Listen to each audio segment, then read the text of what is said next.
In a museum in New Delhi, an image of independent India's initial hopes springs to life. A robotic Jawaharlal Nehru accompanies a recording of India's first Prime Minister speaking minutes before independence at midnight, August 15, 1947. It means the ending of poverty and ignorance and disease and inequality of opportunity.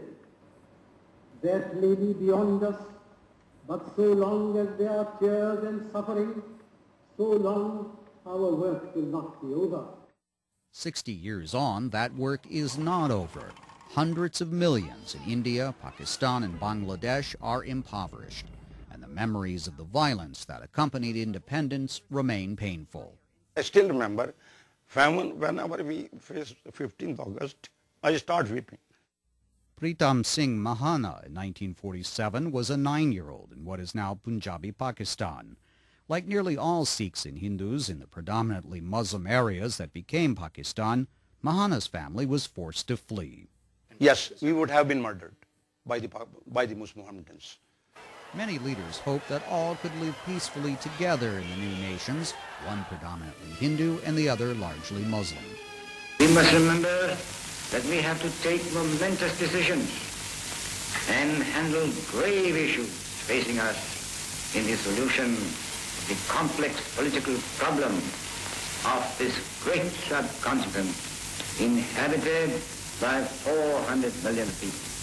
The father of Pakistan, Muhammed Ali Jinnah, believed there was no choice but to partition the subcontinent. Otherwise, the Muslim minority would have been marginalized. Partition led to Hindus and Sikhs streaming out of West and East Pakistan, while millions of Muslims sought haven in Pakistan.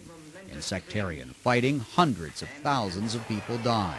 In Islamabad, Professor Farooq Ahmad Dar at Quaid-e-Azam University recalls how his mother's family masqueraded as Hindus to escape to Pakistan. I mean, that family was the only family which could manage to reach Pakistan alive. And that was because of the trick they used.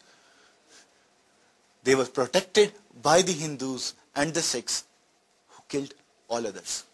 That bloody history has haunted relations. India and Pakistan have fought 3 times. The territory that prompted 2 wars, Kashmir, remains disputed. The third war in 1971 saw East Pakistan become independent Bangladesh. The 2 nuclear powers came close to war again in 2002. Professor Dar says that many Pakistanis feel India wants to be the dominant South Asian voice. India needs to shed its superiority complex, and this is exactly what Jinnah said in 1947. Their basic problem is that they want to deal with Pakistan as a senior partner, and that is not acceptable to anybody here in Pakistan. There have been signs of reconciliation. In the past 3 years, the 2 governments have taken steps to improve relations. Delhi University historian Visalakshi Menon says shared roots and continuing conflict shape the visions India, Pakistan, and Bangladesh have of themselves and their neighborhood. So there are really these conflicting emotions, that on the one hand there is hostility, and on the other hand there's a realization that we have so much in common. After all, generations of a common heritage cannot be wished away. While many historians think partition was inevitable, they acknowledge it did not become the envisioned path to peace and prosperity. Both India and Pakistan still suffer from domestic sectarian conflict, and they have struggled to end poverty. But both countries have seen strong economic gains in the past several years, and they have taken larger roles in world affairs. Citizens of the 2 countries still hope that means their governments will continue to move closer to the ideals of those who led the drive toward independence. Steve Herman, VOA News, New Delhi.